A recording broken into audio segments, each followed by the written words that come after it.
नमस्कार, मी जी. व्ही. पेटकर कसाय कासार बालकुंदा. आज आपण ममदापूर येथे दत्त सुधाकर बिराजदार यांच्या शेतामध्ये त्यांनी टोकन पद्धतीने पेरणी करत आहेत.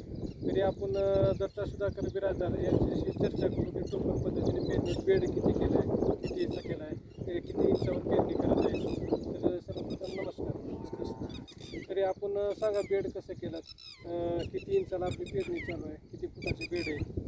सर हे बेड मी 4.5 फुटाचा बेड सोडलं आहे. पहिल्यांदाच बेड सोडलं आहे आणि नंतर 20 इंचाची दोन्ही तासामधलं अंतर 20 इंच आणि दोन्ही बियाच्या मधलं अंतर 20 इंच.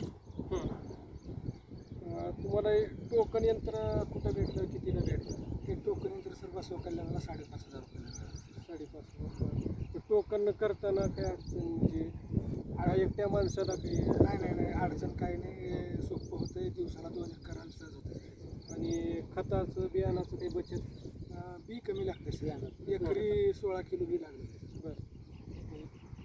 बियामध्ये बी 14 किलोची बचत आहे एकर. हां.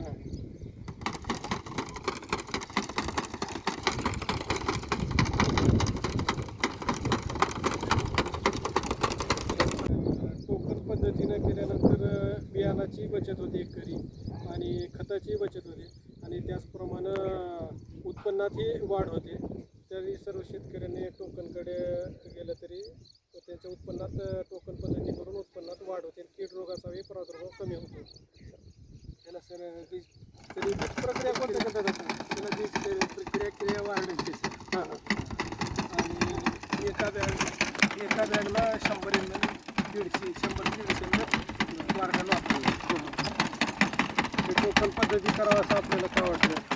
तर मुळात जमिनीला पाणी लागून भर मध्ये आलं ना पीक, ते पाणी लागून शेंगा काळ्या पडायच्या, पाणी लागून फुलगळ व्हायची, उत्पन्नात घट व्हायची. म्हणून सर टोकन पद्धतीकडं म्हणजे टोकन पद्धतीनं जरी केलं तर जास्तीचा पाऊस झाला आपल्याला ह्या सरी वाट बाहेर काढता येते, म्हणजे आपल्या पिकाचं नुकसान होते, निचरा होते. आणि जर कमी पाऊस झाला तर ह्याच सरीमधलं पाणी आपल्या पिकाला होते, त्यामुळे उत्पन्नात वाढ होते.